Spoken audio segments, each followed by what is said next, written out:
Twinkle, twinkle, little star, how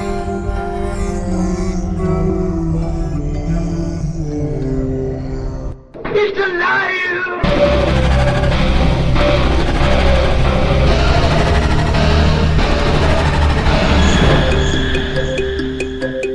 Welcome to Where the Weird Ones Are. Every time I speak, I want the truth to come out. Powerful figures in Hollywood as well as powerful politicians who are in fact not human. They're reptiles or they're lizards or perhaps extraterrestrials.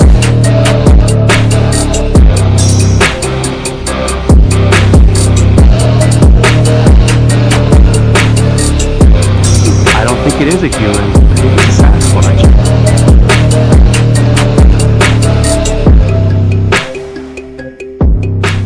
Go ahead and run. Run home and cry to mama.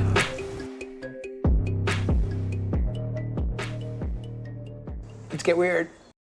What's up, you fucking weirdos? Welcome to another episode of Where the Weird Ones Are. My name is Kevin, but you probably already knew that, and if you didn't, well, now you do. Today's episode is with author and teacher, Mr. Tim Moon. He comes on today to discuss his book, Tomato Fields, which is a fictional story based on his brother's real-life encounter with a possible Sasquatch / Bigfoot. Some people seem to think Sasquatch and Bigfoot are two different fucking entities. I believe they're fucking the same thing, but that's just me. Well, maybe it's not just me, but anyways, so I really enjoyed the discussion with Tim. We talked about cryptids and a whole bunch of other shit. We got into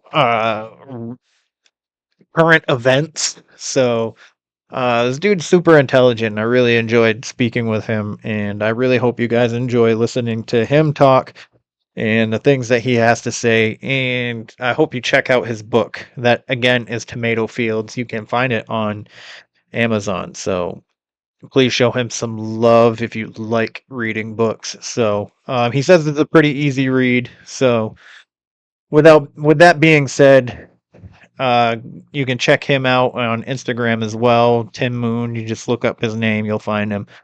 He's not hard to find. Other than that, that's pretty much it. Like I said, it was a really fun conversation for me. So, anyways, if you want to come on the show and tell your encounter stories, you want to talk conspiracies or spirituality, I'm definitely down for those as well. I really enjoy learning new things as much as possible. So please reach out to wheretheweirdonesare@gmail.com.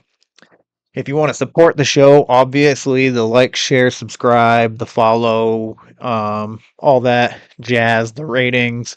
Leave a review if you can. I believe Apple's pretty much the only one that you can leave one on, but Spotify, I think I actually just read one on Spotify. So I think Spotify, I think that's a new thing.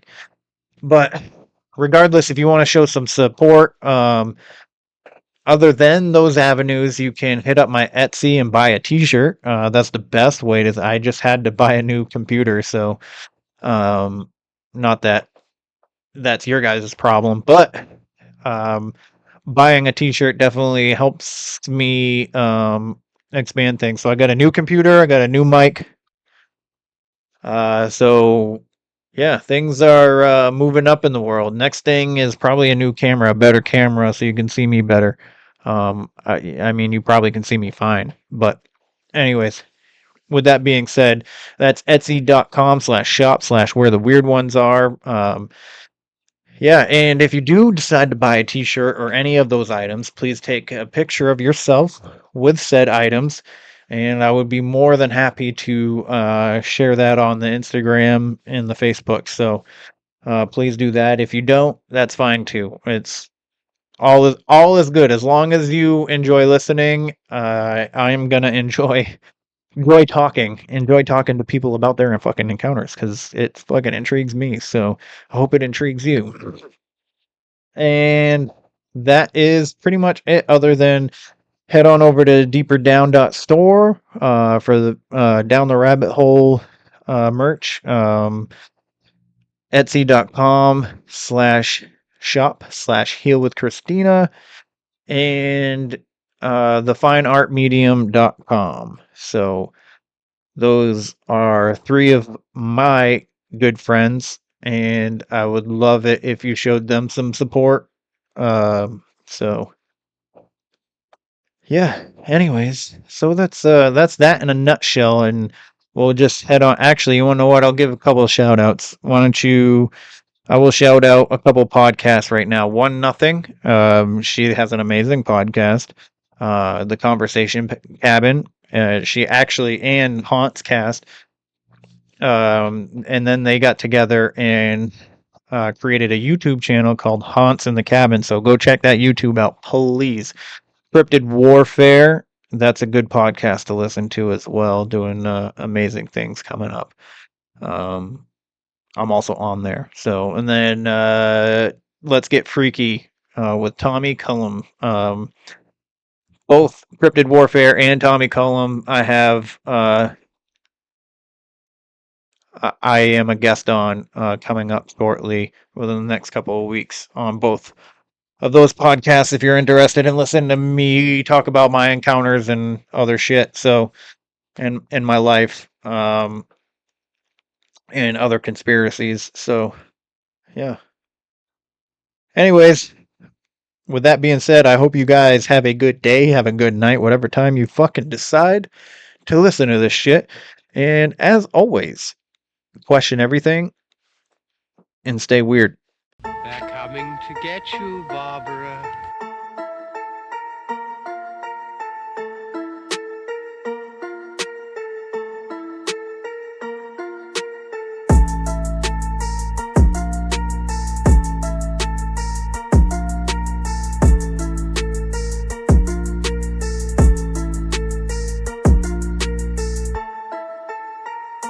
Let's get weird. Let's get weird. Let's get weird. Let's get weird. Weird. Get weird.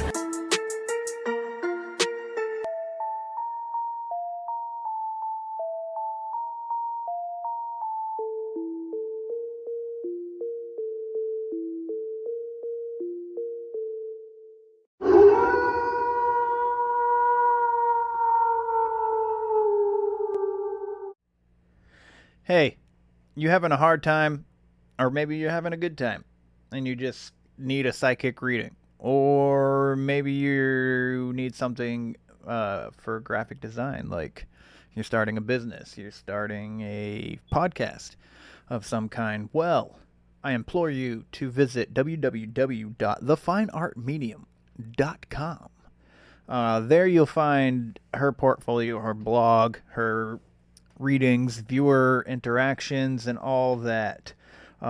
She has her bachelor degree in sociology of social deviance, which she says is pretty much like criminology, just without the law. She received that degree from the University of Pennsylvania in 2015.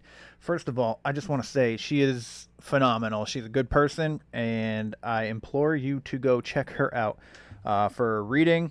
You need something graphic design. She's the one that's working on my comic book, so please go check her out. And if you need anything, please use her. Go through her. She's very easy to reach. You can find her on Instagram at the Fine Art Medium. Her name is Emily Leto. So please check her out if you need any of those such things. So, with that being said,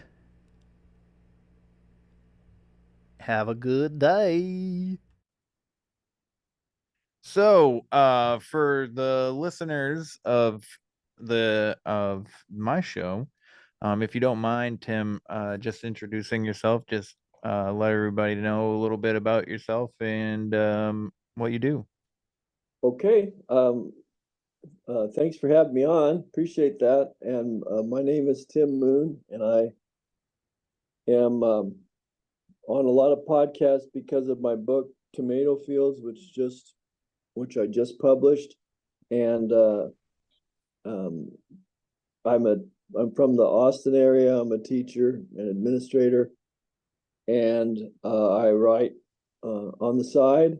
And this is my first novel that I published, and it has some connections to cryptids and Bigfoot, so it's interesting to a lot of people online, and so that's why I do podcasts. Perfect. So this is a fictional story, correct? It's a fictional story that was inspired by a real story, a real encounter that my brother had, and I can explain that if you want. But I've been studying this subject for years and years and years, and so I've just read thousands of stories and listened to thousands of stories. So even though there's no it's not a nonfiction, it's not an account of something that really happened, because of the patterns that I've learned to recognize and understand about the topic, it's very realistic. Okay. That makes sense. Yeah, that makes perfect sense. So I had just gotten Tim's book, and everybody who's watching the video aspect, I'll show you what it looks like. So this is the cover. I just got it the other day. So it's Tomato Fields by Tim Moon. So at quick inspection of this, I noticed that you dedicated this to your uncle.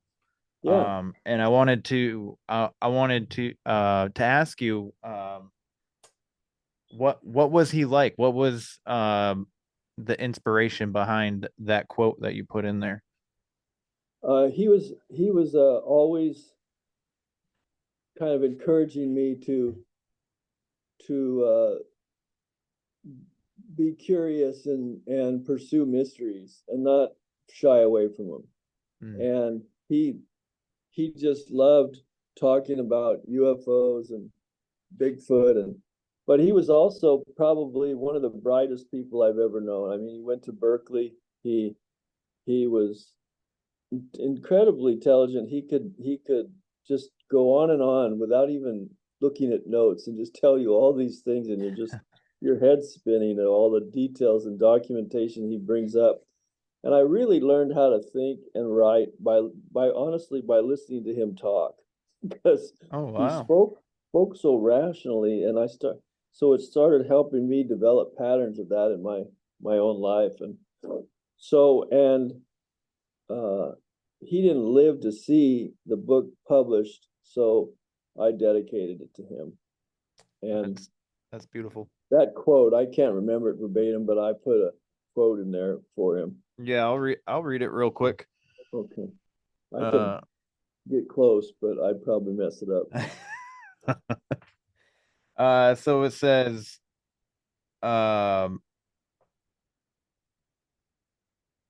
mystery without reason was blind, and reason without mystery was empty. Then inspire. Yeah. So I learned that from him, that mystery without reason reason without mystery is blind, and mystery without reason is empty, or something like that. Yeah. But I think that's cool, because I think we try to think we know too much, and we discount a lot. Yes. No, you're right. So I don't like doing that. No. I always take every experience as a learning experience. So like, I just learn something new every day. And since I started this podcast, talking to people like yourself and people who have had experiences with the stuff that I'm interested in, I learn a little bit more about this realm of things every time, and in my personal life too. So I think you're right. I think it's best to look at things objectively than subjectively, if I said that correctly. Yeah, I think you're right. So it's so easy to think you know everything, and and then I think you miss out on a lot of stuff. Exactly. Being one side minded, I mean that if you look at the way things are going right now, like in politics, everybody just is so like embracing their views and everybody else is incorrect. And really, I think the more we celebrate our differences rather than what was that? Celebrate our similarities rather than highlight our differences.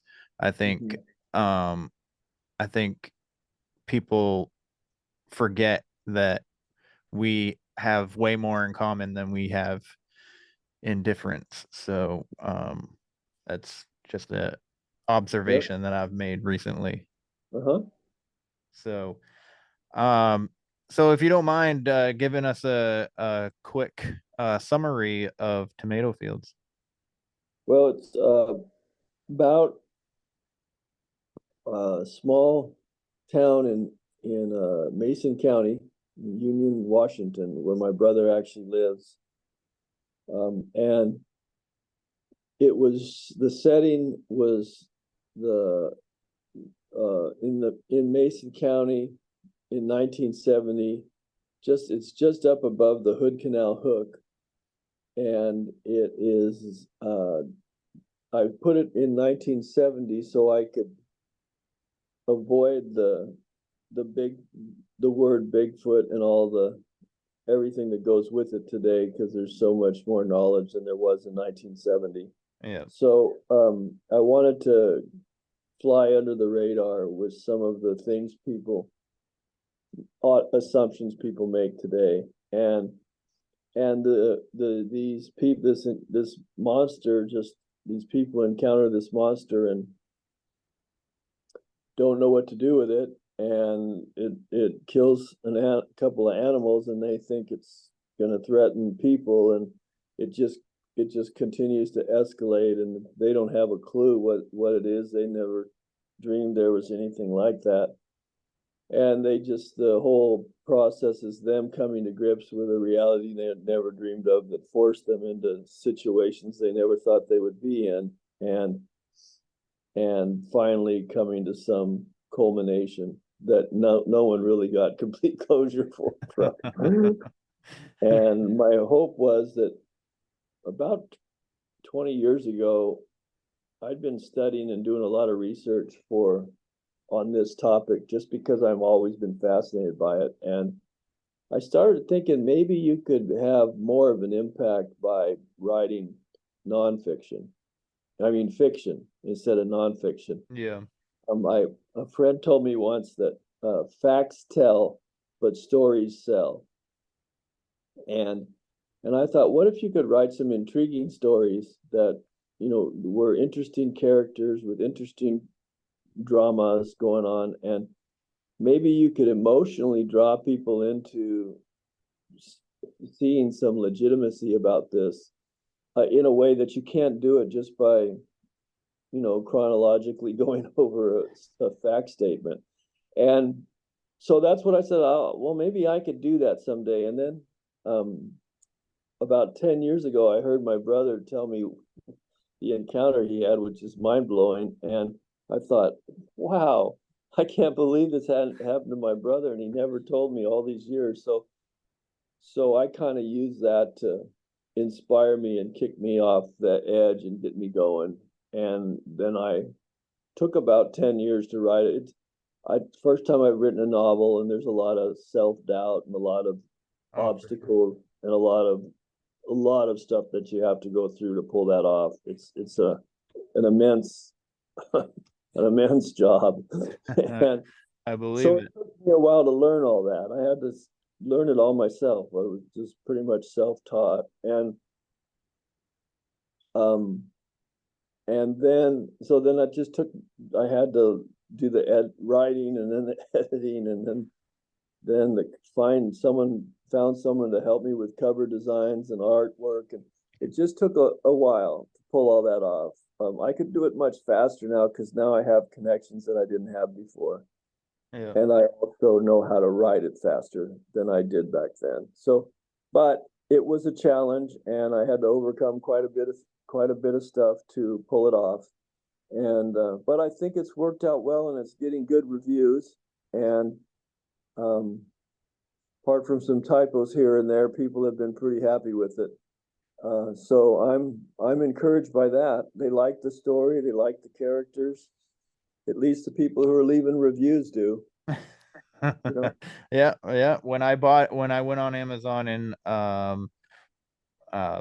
went to put it in my cart so I could buy it, I read some reviews and that I didn't see any negative ones. So There's a couple that are mad about some typos here and there. So, and I understand that some people that's the big deal. And yeah. I'm doing some edits that are going to go up pretty soon to clean it up a little bit. But I ran it actually. To be honest, my editor quit on me about 75% way through the book Oh because no. she said I was using guns in an unsafe manner, which I was not. They were Well, hunting something that was hunting them. yeah. Well, Okay, it's so a story anyway. it's a fiction. It was just silly that she would do that. So I had to finish it all myself and go back and fix a few things. And for me, editing is not my strongest suit, if that makes sense. I do it because I have to, but it's not. Some people are just gifted at it, and I'm not. I have to work at it really hard. Mhm. So I've had to go back in and redo it, and I got another editor I work with really well, and she's got it edited now. So now I'm just putting in a final manuscript, and I'm going to update that probably in a week or two. So, Oh, nice. but you know what? It's a progress. You don't have it all. It took me a while to figure a lot of that out, and so now I've got someone I can count on in the future. So, anyway, www.deeperdown.store. That's where you want to go if you want a hoodie like this. I don't know if you can see it that well. Hold on, I'll show you. If you're just listening to the audio, it's down the rabbit hole. So, if you're watching the video, I'm going to show you what it looks like. So this is my hoodie. I got it from David, who is __ down the dot rabbit hole __. He has a merch store, so go please fucking check that out. He's got a whole bunch of cool shit, cool designs. So if you need a hoodie, you need any kind of threads, please go check it out. He's a good friend of the show, and he's co-hosting over at One Nothing podcast for a couple episodes, so go check those episodes out. And please show him some love and some support. He's got a lot of cool shit in his store, so go check that shit out. Also, if you do decide that you want something from his shop, you can use my code Kevin's Weird 18. You get 18% off of your purchase. So however much shit that you want to get, the better it is for you to get more than just one thing with the coupon. So please go show him some love, show him some support. He's doing amazing shit. If you're not following him on Instagram, you probably should. So do that. All right, everybody. That's www.deeperdown.store. This this book is inspired by an encounter your brother had. So if you don't mind telling us that story, that'd be great. I'd love to. He bought some property in the 1990s, early 1990s in Mason County, Washington, just like where I said, in Union, Washington, up above the Hood Canal. And he was subdividing it, and he was going to build some houses, which he's done subsequently. He's a builder. Okay. But he worked in Seattle during the week, and then he came out on the weekend and worked on the weekend on his property. And he had a little house there that he still lives in. And he went out one night about dusk, just when it's still light out, but it was getting to the end of the day. And he he was fiddling with some lights on his trailer that he was trying to fix, and he smelled something really bad, and he thought it was a dead animal or a skunk somewhere. So he started looking around to see what was making that smell, and he looked up to his left, about 70 yards up. There's a big light pole up there that and there was that animal. This animal was standing there staring at him, and it was 9.5, 10 feet tall. And he knows that because there's some markers on the telephone pole, and he knows. And we've gone up and measured it, and it comes up to about 9.5 feet tall where the thing was standing. Oh, wow. And when they made it, it was big and black. He just knows it was big and black, and it had massive shoulders. That's the thing that scared him the most. It wasn't its height. It was its shoulder to shoulder was 5 feet, 4.5 probably to 5 feet, which is just enormous. And then they got eye contact, and then it started screaming at him. You know how? Have you ever heard the screams on audio? Yes. They're pretty. Some of them are pretty scary, and it scared him. It scared him bad. He almost peed his pants. He told me, and he started running for his house, and he got inside and grabbed his shotgun and looked outside because he thought it was coming for him because he was really scared, and so he looked back out the window thinking it would be coming, and it just finished screaming at him. Those things go on forever when they start screaming. And then it just stopped, turned around, and walked back in the direction that it had probably come from. And he just couldn't believe it didn't come after him. I mean, but he was scared. He'd never seen anything like that in his life. And he told me that story. I couldn't believe it. He's never seen it again, although he's heard it again and he smelled it again up above his house in the bushes, breaking bushes. And he went up and looked a little bit toward where he heard the sound, but he said he saw the trees broken, and he said, "I'm not going up there." He went back. So I wouldn't even have gone out in the first place, but he did. But that's the story. And I thought, well, geez, he'd never told anyone because he doesn't want to be laughed at. And that's why a lot of people hold on to a lot of stories like that. He even got defensive with me because I was asking him a lot of questions, and I just wanted to know, and I studied this a lot, so I knew the questions to ask. And he thought for a second that I was doubting him and questioning him, and he got kind of mad at me. But he understands now that I wasn't doing that. But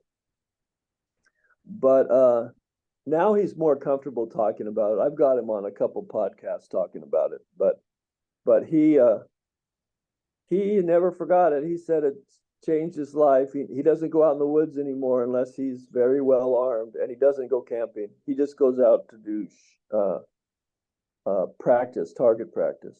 But and it's during the day. He's not going to go out there at night. He said that's stupid. He said it's scary. There's things out there that he doesn't feel the same way he used to after he's seen that. So yeah, I can imagine. I kind of understand that, but yeah. So anyway, when I heard that story, I just said, "Geez, I got to do this," and I just kind of jumped off of that, and I built the story around that area. His book, if you read at the beginning of the book, it says an address. That's actually his address. So I used his address, but the tomato fields came from.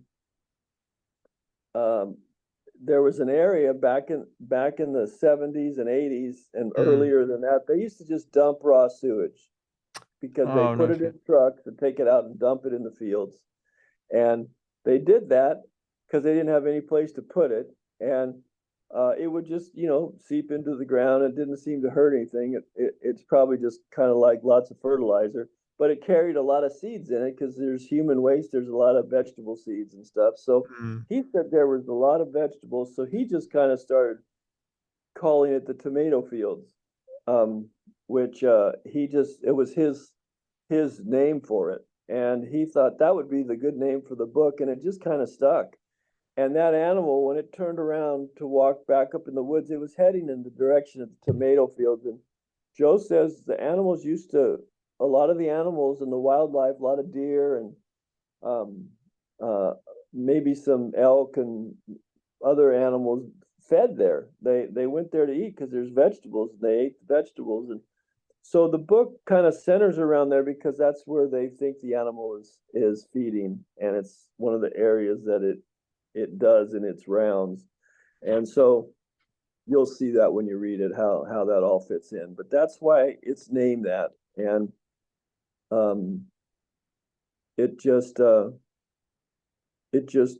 it's part of the whole book. The book starts there, and it doesn't end quite there, but it ends close. Okay. All So right. anyway, that's the reason. Has he ever seen like any footprints or anything like that? We went out looking one time for signs in that same area on a logging road, off of a highway, and we found a bunch of things that just didn't look right. It looked like there was tracks, and the ground was pretty dry, and they were mostly scuff marks, but they were every 5 feet.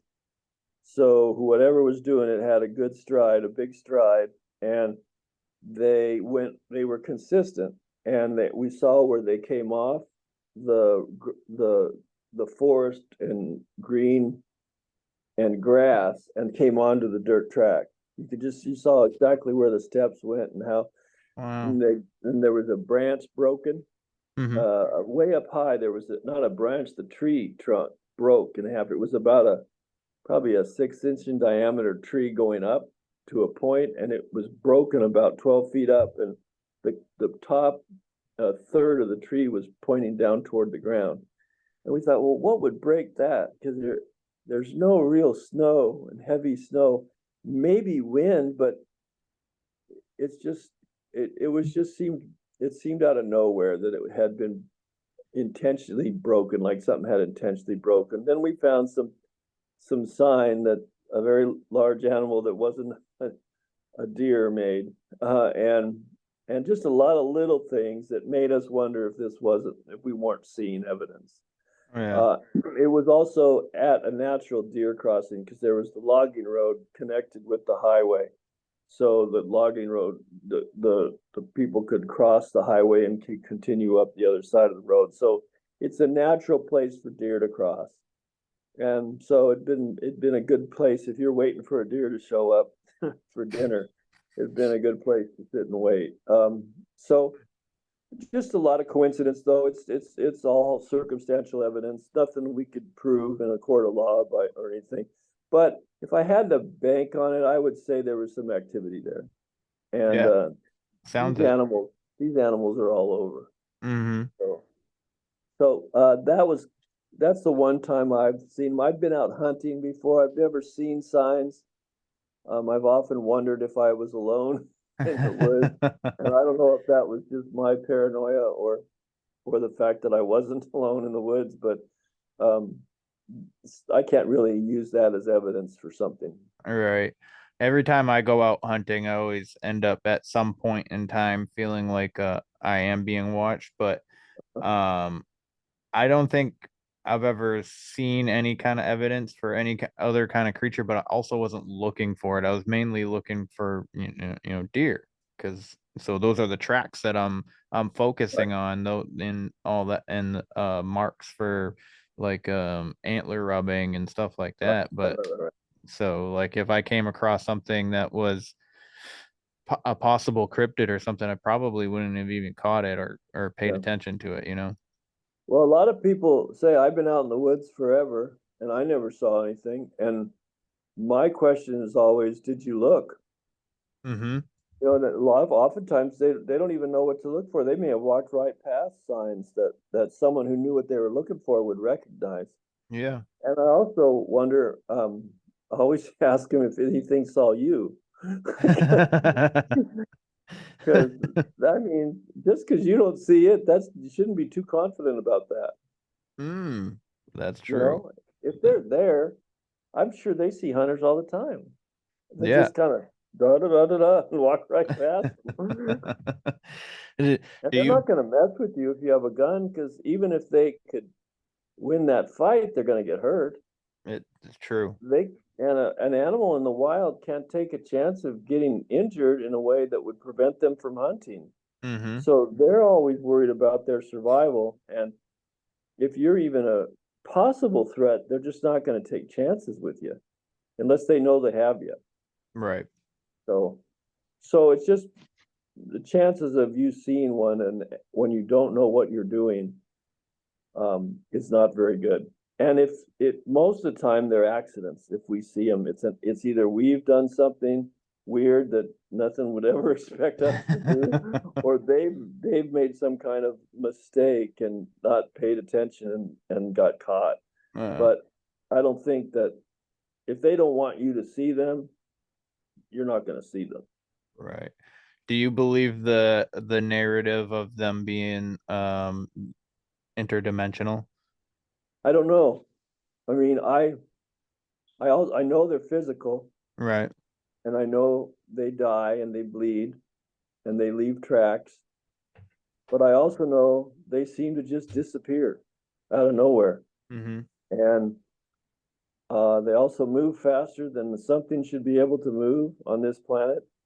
They jump higher, they're stronger than something should be, and they just move in ways that just people look at them. The stories you hear are that something shouldn't be able to move like that. That's part of what blows people's mind, is how they move. So it makes me think that they're not necessarily domestic to this planet. At some point they were either brought here, or maybe there is some way of, like, portals or something. Yeah. I'm starting to explore that, because I think we're starting to have the theoretical scientific background to see that portals are at least possible. Some kind of portals that allow you to transport yourself from one planet to another, or one galaxy to another. That's at least theoretically understandable now. And so it's kind of a cool, interesting thing I'm starting to study, and I'm probably going to do something related to that in my sequel. Oh, you're gonna have a sequel. That's And I'm awesome. writing a sequel. Yeah. Nice. So I did read not too long ago that scientists have discovered the multiverse, so they know that there's other timelines in multiple dimensions and they're real. Yeah, if M theory is correct, Yes. and it's pretty well thought of by quantum theorists. Mm-hmm. If it's correct, then there's more than one universe. I think they call them brains, and it's after the word membrane.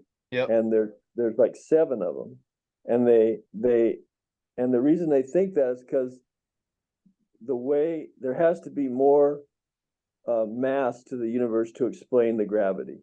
And I can't explain to you the equations that have to go into knowing that, but the math from Einstein's work about 3-dimensional reality, and the math from quantum physics work on minute little photons, the smallest things and the biggest things, the math don't work. But both of them are perfect theories that have explained massive amounts of stuff about the universe, but yet their math doesn't talk to each other.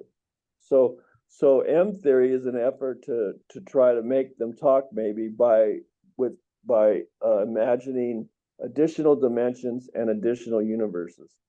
And the dimensions, I think they say around 11, but those dimensions are, who knows what that does, what that impact that has on our ability to understand and see things. And there's most of reality we do not see, we cannot experience with our senses. So there's all kinds of possibilities, and I just don't discount. So I used to discount the portal idea and the paranormal idea, but I don't do it anymore, because I just don't, there's just too much mystery.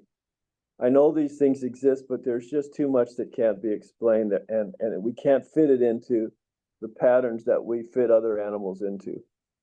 It just doesn't work. Right. So Right. I I think that we used to be able to I think we used to be able to sense things and see things a lot more than we do now. I think a I lot of agree. yeah, I think a lot of society has done work to dull us on that aspect because I think what is it like we only use 35% of our brain, so there's a huge percentage of our brain that's going unused throughout our lives. Yep. And I think the technology, even as little much as from fire, Mm-hmm. fire, and then we have developed technology that we've become dependent on, so we don't depend on the things we used to experience through feeling and intuition. Mm-hmm. And we depend on the light that we can see because we have lights. These animals don't have lights; they have to see in the dark. we depend on all these things that we used to not have access to, and so we've dumbed down and numbed our senses in other ways, but they have not. So I think that's true. Yeah. Yeah. And I Uh, do think a lot of our brain doesn't get used. So yeah. Yeah. I wonder like what that potential is. Like I wonder if we were able to tap into that other half, like what the possibilities could be. Like I don't know, just could we see the other dimensions? Could we see, like a spirit or a ghost that maybe is just like hanging out and I didn't don't go know. to the light or something, or I I you I know, don't know. right. Maybe we can talk to trees really or something Well, like I feel sometimes I had kind of a, if you read my about the author page, mm-hmm. I had kind of a spiritual experience in between, in about 5.5, 6 years ago. And I just, as a result of that and a lot of study and thinking, I kind of, I sense a connection with nature that I used to not have. And sometimes I can actually feel a tree. I know that sounds crazy and people probably think I'm crazy, but I can sometimes feel the energy when I get closer to a tree. Yeah. I used to see them as just objects that were just there, kind of part of the terrain, and I didn't pay any attention to them at all. Um, but now I kind of see them as like transmitters where they're taking energy from the sun and transmitting it back out. And I just can't. Sometimes I can just look at them for so long because they're so interesting. Uh, And I never thought I'd be interested in a tree. So I think, and I thought, kids love playing in trees. I remember how much you loved climbing trees oh, as a oh, kid. oh I yeah. just loved it, and building tree forts and being, and I wonder if there isn't something where when you're closer to them and grounded, you're kind of grounded in them. And I wonder if kids just sense that, even if they can't explain it. Yeah. And when you're camping, I bet you feel, or hunting, I bet you feel a grounding when you're hunting I out I in the wilderness. I certainly do because in the same way, I enjoy nature. I feel connected to Earth when I'm out in it, and so I don't think you sound crazy at all because I experienced the same thing. Okay, well, good, because I was. But it's just different. I feel a connection sometimes that's to just nature. It tends to be around things that happen like sunsets, or I see like a tree or something, and I'm on a walk, and I just have a sense that I'm part of that. I'm not just seeing it. I'm not here and it's over there, but that Hmm. I'm somehow connected to it. And it's cool. It's like it. There's a meaning to the universe. Yeah, for sure. My daughter and I were out the a couple days ago, and there was a double rainbow and we just sat down and stared at this rainbow and then everybody because we were going shopping so we just stopped in the middle of a parking lot and we're like it was like probably the brightest rainbow I've ever seen, like Cool. the colors were so Mhm. vivid. Mhm. um and everybody was just sitting there taking like little videos and pictures, and me and my daughter were just sitting there like actually experiencing Yeah. the moment, you know. Uh-huh. That's great. So it was pretty interesting. It just like I don't know, it's like I feel like today's gonna be a good day, you know, kind of thing. Yeah. Yeah, that's So good. I like that. yeah, so for your sequel, do you have like a kind of like a summary s- sort of that you're Uh, thinking of I'm where still, you're going with I'm the still, story? I'm still thinking through that. The setting I think is going to be in East Texas, where there's a lot of very bizarre activity going on with lights and UFOs, and they call it the Wild Man.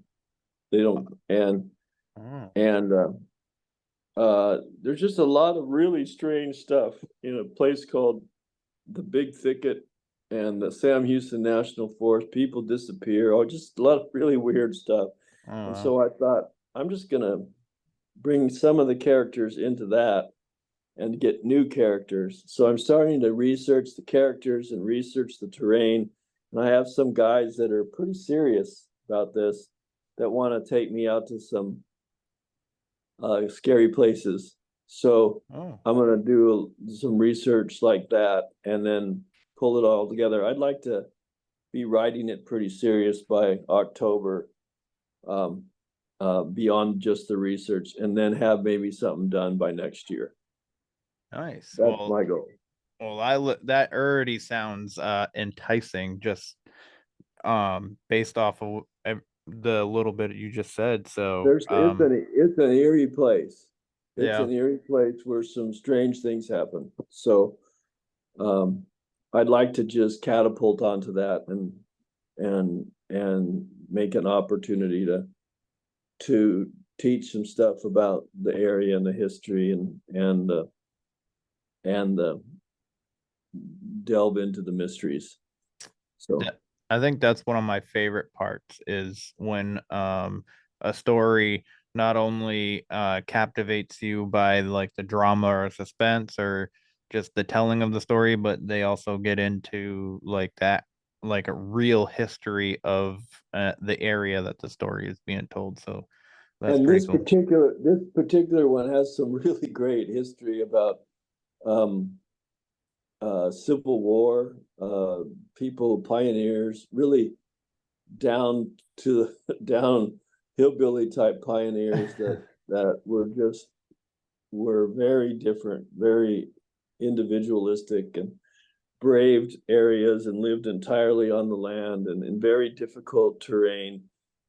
Just fascinating people. So I want to try to bring that in. I used some of that with this tomato fields. I had kind of one of the real heroes was a Native American elder who knew what was going on, who was kind of way ahead of everybody else and was trying to help them understand what was going on. And I'd kind of like to do that with some of these characters I've discovered from that area in Texas. So, but this time it won't be Native American. It'll be Western pioneers, because they were the ones that really braved the area and penetrated very difficult terrain and made it their home. And so I'm really looking forward to learning more about them and somehow bringing that out in the story. Nice. So, So, what is the process of coming up with the characters for your story? to me, I just think about it a lot, and things just kind of come to me, and they they I hear ideas. I suppose I vaguely know a few goals I have that I want to accomplish, and then I start finding the little parts and developing characters. And sometimes I base characters on things, on personalities I've known before, or I can make them up entirely. And it's hard for me to explain exactly how. It's just once I start writing, things come. Yeah.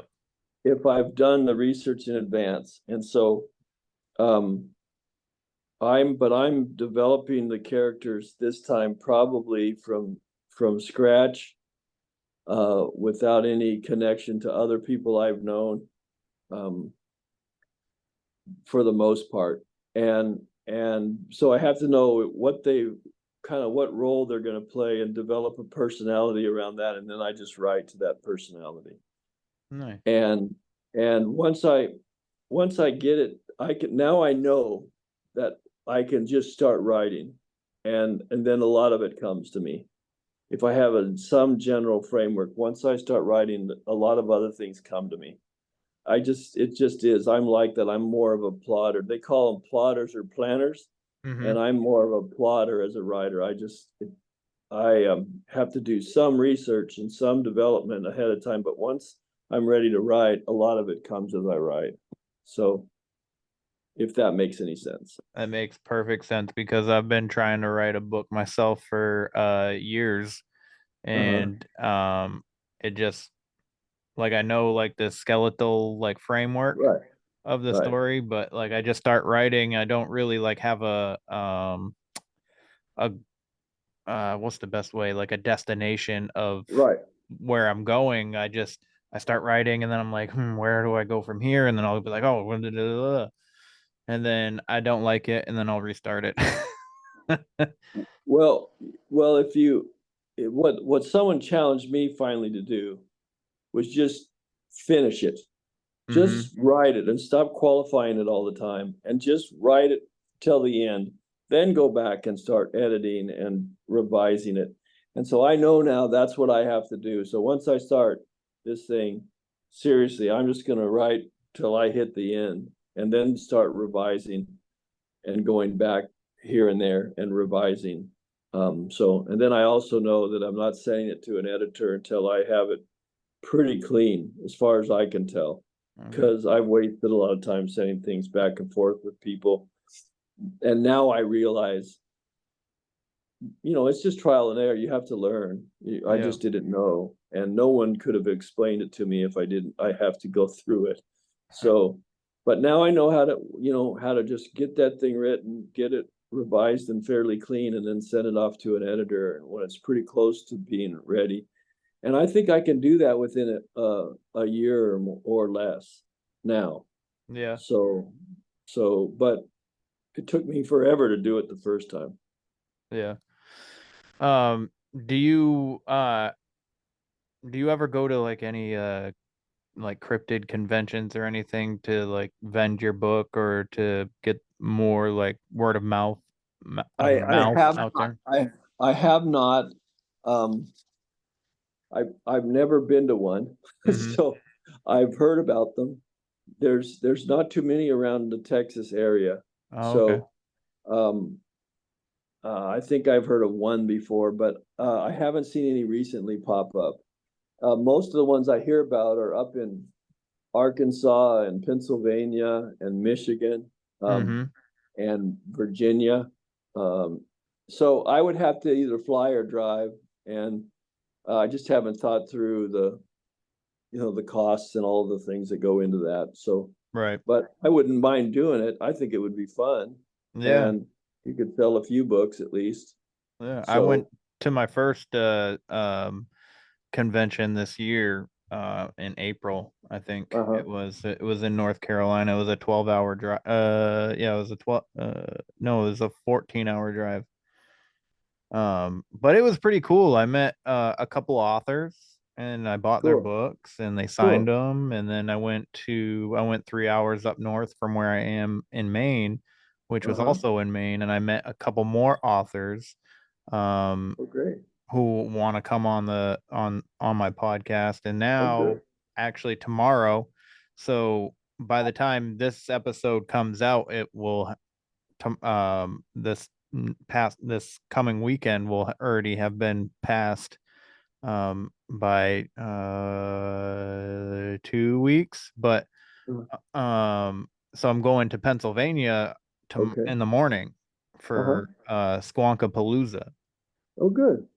So that one sounds pretty, and it's a free event, and it looks, from what I have seen, there's a lot of people vending, there's a lot of speakers, like it's a big event, it looks like.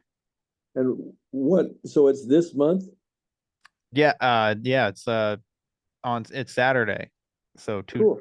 it's in 2 days. So that's Oh, sounds fun. pretty great. But I know I'm gonna get to one. I just haven't. It just hasn't worked out yet. So, yeah. but I think it sounds like a lot of fun. Yeah, So they're a lot more fun than I expected, you know what I mean? Like, cause I had friends growing up that went to like Comic Cons and stuff, and I was like, why would you want to put yourself through that? Why do you yeah. like spend all the money just to go down there and walk around? But I don't know, I didn't understand it. But when went to the first one that I went to was Encounter Quest in North Carolina, and I actually linked up with a couple people that I've had on the podcast, and we hung out the entire day. We drank Cool. beer and just walked around, checked out all the vendors, and listened to the speakers. And then we ended up hanging out at the hotel with some of the speakers, like Ron Moorhead. I don't know if you heard about him. Yeah, I've heard of him. Yep. The Sierra Sounds. We hung out He's with cool. him.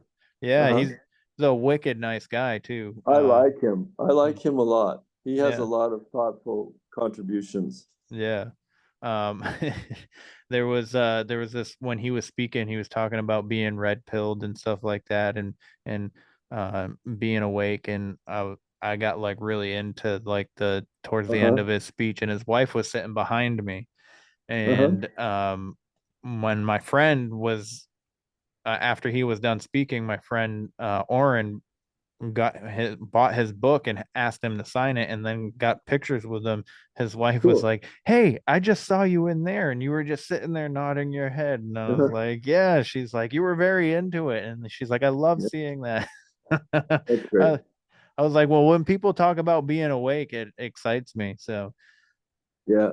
I think a lot of people are waking up today to stuff because it's crazy what's happening. So yes, yeah.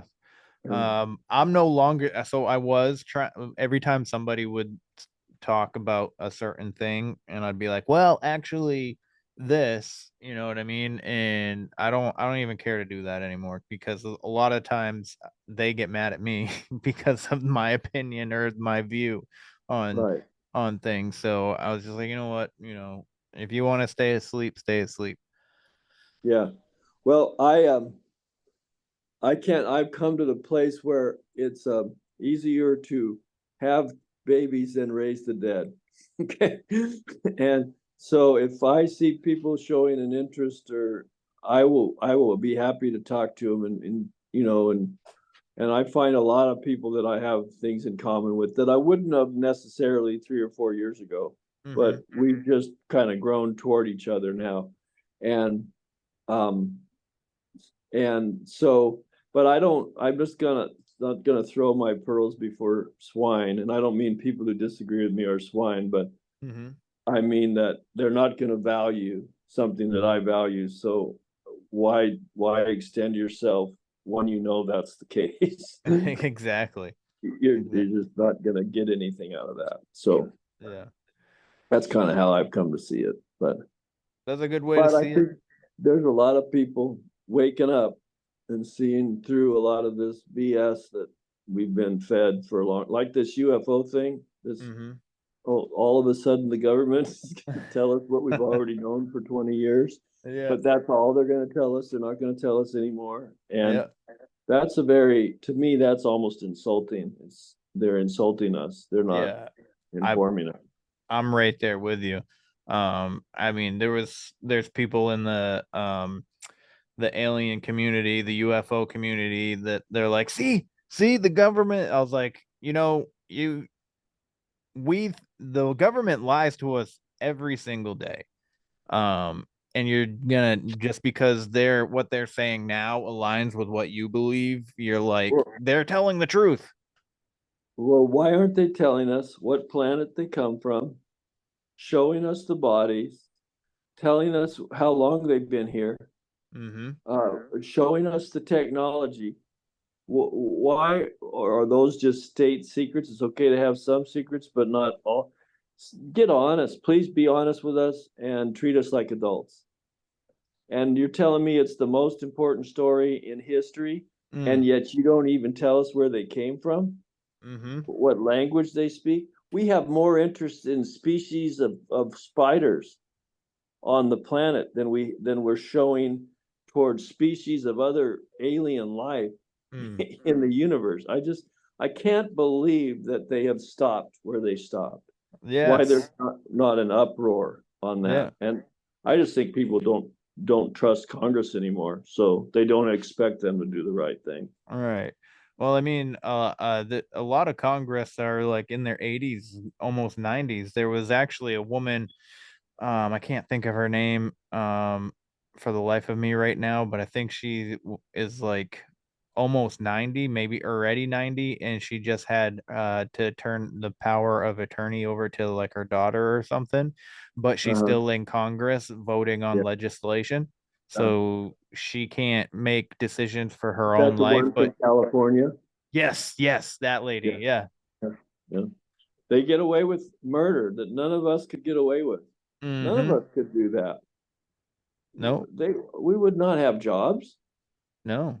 It's just so agonizing sometimes. And I watched a little bit of those discussions with when they were interviewing the people, the whistleblowers supposedly. Yeah. And they must have gone out of their way to pick the least intellectual and intelligent Congress people to do those interviews, because they didn't know what they were doing. And they were asking bad questions and they didn't understand the answers. And I'm thinking, that's the best you can get to discover the most important question in history. It just didn't make sense. I know there's more talented people than that in Congress. Yeah, there has to be. You And would these think people anyway. were just like lumps on a log. It was awful. And so that caused me to, the whole thing has not given me a lot of room to be encouraged. Yes. Yo, you like crystals? Do you like healing crystals? Do you like candles? Are you into energy healing and cleansing your mind, body, and soul? Bro, head on over to etsy.com/shop/healwithKristina. You won't be disappointed. I promise you. She's got amazing handcrafted crystals, custom made, some of them. So you should definitely check her out. She's an amazing person. She's an amazing friend. All she wants to do is help people. She wants to heal people. And she's just here, just shining her light. And it's fucking bright. It's a bright ass light. So, again, if you're into healing crystals and whatnot, you're spiritual, you got to go check her store out. Again, that's etsy.com/shop/healwithKristina. Upon checkout, enter the coupon code WEIRD125. You get 25% off. So please show her some love and check her out. She goes by HealWithKristina on Instagram, so you can connect with her there too. So, yeah. Check it out. Yes. I think for some reason, I think they're highlighting the people that don't seem intelligent for some reason, and I don't know why that they're doing that. But I mean, I mean, not to, I don't know. I guess I'll just say it. Biden is just, I think he's dead. Honestly, I think his brain's gone. I don't think he's here with us. He's another example of what you said. He's mentally gone, and everybody knows it. That's the worst part, I think, and it blew my mind when he was announced as the candidate running against Trump, and I was just like, really? I was like, this guy had 2 brain surgeries. Yeah. Well, a lot of stuff blew my mind about that because he wasn't even able to win in Iowa. He came in 4th in Iowa and then 3rd in New Hampshire. And then suddenly South Carolina, he wins everything. He wins Super Tuesday. And I'm thinking, how does that happen? Yeah. Where were they already using fake ballots then too? Or were they pulling in their parties? I don't know what was going on, but just a lot of weird stuff that I've never seen happen in a political campaign. So it caused me a lot of doubt. And I thought Bernie Sanders should have stood his ground better, because I thought there was a lot of people that supported him, and he just kind of caved on them right away, twice. It seemed like he would have been the choice against Hillary first. He was beating all of them. He was monumental. And so why did suddenly he disappear? That seemed crazy to me. So anyway, I just, the things I've seen in the last 3 years just have not been consistent with what I saw all of my previous experience watching politics prior. So it's hard not to think something weird's going on. The deep state. Yep. I think there's something to it, and they money launder. And personally, I believe they use the military-industrial complex to do it. I believe that too. And I believe they use the pharmaceutical companies to do it. And I believe they use other massive industries to feed those industries through tax dollars, and then tax us for it and give us the bill. Yep. I believe $30 trillion worth right now. And I believe they use Hollywood too. They use the movie industry. Yep. And it's just at some point, but people are fed up, I think. If we can have a fair and free election, it's over. It seems that way. But if we can't have a fair and free election, it's not a good situation. So, I've seen that a lot of elections haven't been necessarily 100% clean. No, I don't think Pennsylvania would have elected Frankenstein. No, it wouldn't have. No, me neither. No one would. No normal human would elect Frankenstein to the Senate, and and what happened in Arizona was a joke. Yep. They couldn't have got away with it. You can't get away with that. You have to redo an election if all the machines break. It's just common sense. I agree. And so that has to be ended. And there's enough on both sides of that aisle. There's people who support that corruption, and that's why it exists. Exactly. And, I think what one party. It's both parties. Exactly. And that's what the people don't believe.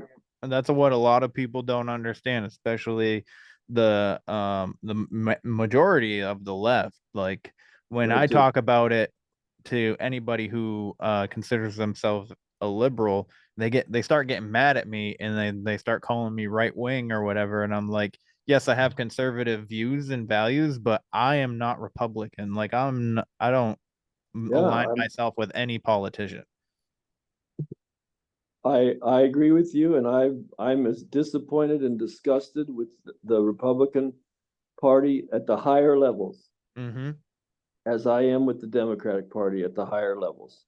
They're corrupt to the core.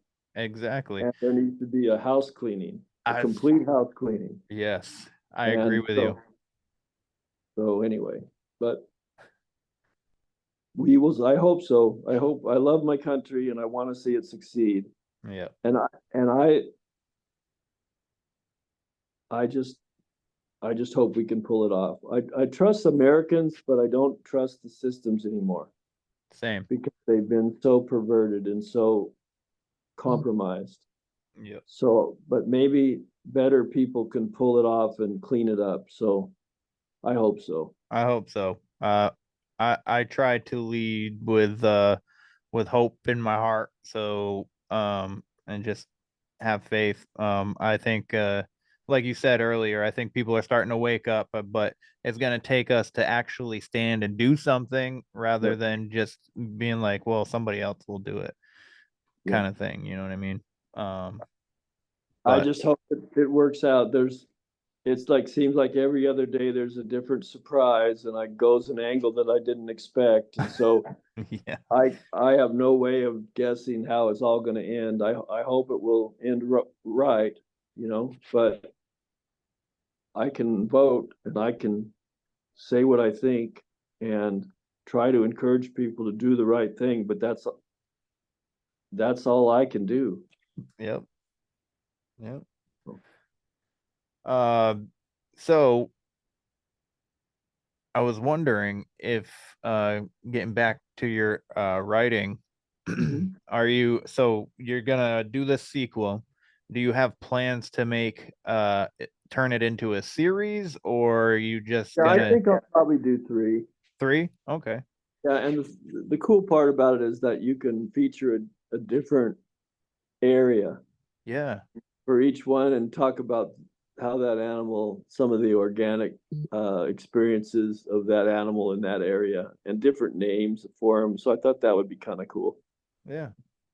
So I'm kind of thinking that maybe more, but probably 3 is enough for series. And then I'm got some other ideas too. My son told me about this story that really intrigues me from World War II, where the Japanese, when they were in the Philippines, they had Navy ships in the Philippines after they took over the Philippines. And he had shown me where they were fighting with like mermaid type animals that were coming up from underwater and pulling the soldiers off the ships down underwater. And there was shooting at them and everything. And I'm thinking that would be a great book. That would be a good one. Yeah, you're right. So I'm thinking pretty serious. If no one else does it between now and after a while, I think I'm going to try to do that. But maybe I shouldn't say anything. But probably it'll still be the opportunity to be there. But that intrigues me a lot, and I love World War II, so it gives me an opportunity. And then to write it from the Japanese perspective, that's awesome. Yeah. How they would react. They must have just been freaked out. And I don't know if there was ever any closure. I still have to do some more research on it, but it just intrigued me when my son shared the story with me. That is intriguing for sure. Not I'm cool. intrigued. Isn't it cool? Yeah. I actually just saw, speaking of mermaids, I just saw a video of this guy on, I can't remember if was on a container ship or if he was on like a tuna ship or something like that, you know what I mean? But anyways, he was up on the upper deck, and there was these 2 things on one on each side of the ship, and it was just, they were following it, and it didn't look like a dolphin or a regular fish. It almost looked humanoid top, like the top of it. Wow. But you can, I mean, they're jumping with the waves and stuff, so you can't 100% like tell. Yeah. But and then the ocean kind of like got quiet, and he was standing there, and you could hear singing out Really? in the distance, like Wow. almost like a siren kind of thing. That's amazing. Yeah, and I saw that on TikTok. Well, it has to be true then. Yeah, right. But I don't know. I think that there's a lot out in that water that we don't know. Well, we know maybe less about what's in the ocean than we know what's in space. That's true. That's true. So I think we don't know as much as we think we do, at least. But there could be all kinds of stuff out there. Yeah, I think we've only explored like 25% of the ocean, or maybe even less, and it might be 10%. Yeah, I don't know the exact numbers, but I know it's a small percentage of what's actually there. So my son's a diver, so he tells me stuff like that. Oh, that's cool. He does construction diving, and so, but I think there's good evidence that there might be some megalodons, those giant sharks. Yeah, I've seen some stuff on those too. So I believe those could exist, and I think that the Loch Ness monster is probably something prehistoric if it exists, and So, and it seems reasonable to think that could exist. So there's a lot of very credible sightings of that.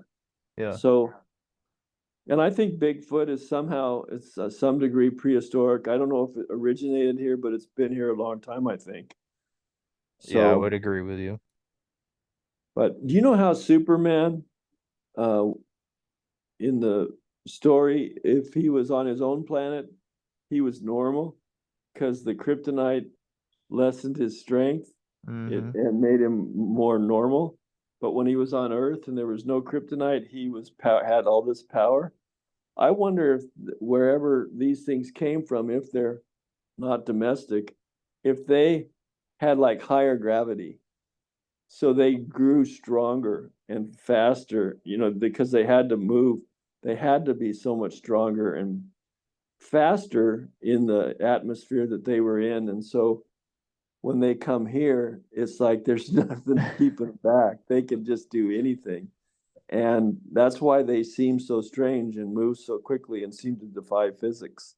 I wonder about that. That's an interesting take on that. I've kind of wondered about that. Come to think, maybe that's true. And now I've noticed in one of the recent Star Trek, the new Star Trek with Picard. Yeah. I think it's the one with Picard. They have a lady from a planet where the gravity was much stronger, and she's super strong. She's one of the security officers. And what I first thought about that with regard to Superman, but then I saw that character, and it just, something like that could possibly happen. So yeah, just a thought. So Tim, one of the questions that I like to ask everybody, do you feel like you are finding fulfillment in the path that you are following currently? Yes, I actually do. I feel like, well, can I go into my recovery a little bit? The Yeah, of experience? course. Yeah, of course. You'll see that in the book too. I didn't use it as part of the book, but I use it as part of my about me, so people would know something about me. But I had some struggles with addiction, especially to alcohol, mostly to alcohol, frankly. And I kept thinking that I could beat this on my own and I didn't need any help, and I just have to learn how to moderate and have discipline. But I just kept failing and it kept failing worse. And beyond my ability, it seemed to change this. And eventually I kind of came to the end of myself and realized I needed to depend on a power greater than myself, which I know as God. And I just let go and rested in his power and asked for help. and I was able from that point to begin. And I had a kind of a born again Christian experience as a younger man in college. And that was pretty dramatic then too. But this one forced me to really rethink a lot of what I thought was true and exactly how I thought it was true in the past. And it was more of a connection to the presence of God than it was a knowledge about God. And it was more of a non-dual immersion in God and just finding flowing with God, and less of a three-dimensional, I'm here and God's over there and my job is to get from where I am to get to where he is. And which can often become appearance centered, and trying to put on a show because you see your failings, and instead of just being honest about them, you put on a show and pretend you're not. But this one is you actually get free by being honest. And so I have learned to let go and let God and trust him exactly as I am, coming exactly as I am and not putting on a show. And I now feel a connection with God that I never I did not feel, and it's a continual connection. And all I have to do is try to do the next right thing one day at a time, and then be nice, be nice to people, because people are worth it to be nice to them. Most people are just doing the best they can. So you just gotta do the best you can to be the kind of person that God already is, and since you're in Him, you can be like Him. And that's kind of how I see it. It's more of a mystical, I have more of a mystical connection to God now, and I see more in a more of a universal way that involves everybody and not just a few people in a group. So, and I could go into all the theology, but I know you don't want to do that here. So that would take a while, but it's forced me to really go deep and think about some real issues and things that I used to take for granted that I no longer believe, but other things that I believe even stronger than I believed them before. So I didn't completely throw the baby out with the bathwater, but I learned to see the baby in different ways. And I can send you a podcast that I did on a sobriety podcast that could give more information on that. Yeah, but that'd be perfect. That experience and the ongoing nature of it, I feel like most of the time, I have bad days, everybody does, but most of the time I'm wow, I just can't believe it. Life is a privilege now, Yeah. And I just am so thankful that I get to do it every day. And it's not perfect.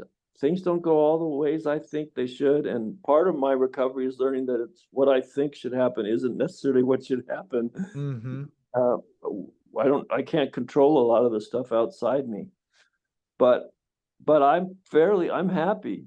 I'm thankful for where I am, and I feel like good things are happening, and there's lots of opportunities around the corner. So generally I'm optimistic and feel that way. So the short answer is yes, I do feel like good things are happening in my life, and I'm happy with the direction that I'm going in. Perfect. Beautifully said, my friend. So that's my hope. I hope so. I'd give it a shot. Yeah. Well, I'm looking forward to your next book. Even though I haven't read the first one yet, I'm always looking for a book to read, because I'm one of those people that if I can, I will be outside in nature reading a book. So good. Well, this one will go fast for you. Okay. It starts fast and keeps going. Perfect. So you'll probably get done quickly with it. And I like writing that way, because I think people like it generally. They like things that just get going and keep going. Yeah. Yeah, so they sure do. I do. I know I do. So that's why I try to do it for other people. Yeah. Okay. All right. So if you don't mind letting the people know where they can find you find your book. Yeah, I am I'm gonna send I think I sent you my notes. Yep. In a list. All of my contact information is in there. If people are on Instagram, it's just tomato_Feilds, and it comes right up. I'd welcome anybody to follow me, and feel free to DM me if you want to ask questions. I love to talk to people on Instagram. There's a lot of activity there.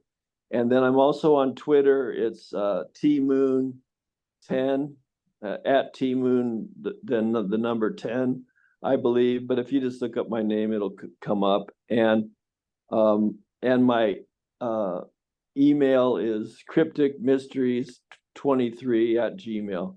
But I'll have all that for you to put in the show notes. Okay. Yes, of course. And I welcome people contacting me. I appreciate visiting with people, and I enjoy that. So please don't feel like you're bothering me. Nice. Okay.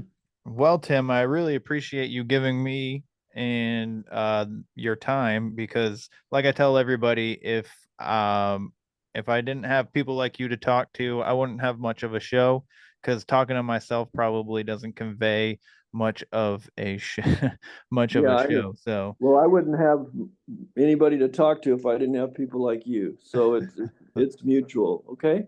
So I appreciate that. And it's been a pleasure being on your show. Thank you. Thank you. Well, guys, that's the show. So if you want to be on the show, you can get me at wheretheweirdonesare@gmail.com, where_the_weird_ones_are on Instagram, and then Facebook is Where the Weird Ones Are. Facebook's not really I don't pay attention to that much, but I'm sure I will eventually. But with that being said, also check out the Etsy. If you're interested in supporting the show, leave a review, like, share, subscribe, because that's the only way that you can help the show grow. So with that being said, thanks again, Tim, for coming on, and everybody at home, stay weird. This concludes our broadcast day. Click.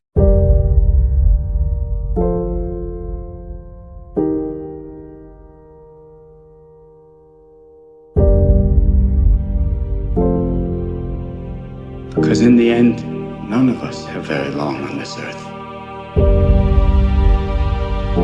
Life is fleeting. And if you're ever distressed, cast your eyes to the summer sky, when the stars are strung across the velvety night, and when a shooting star streaks through the blackness, turning night into day. Make a wish.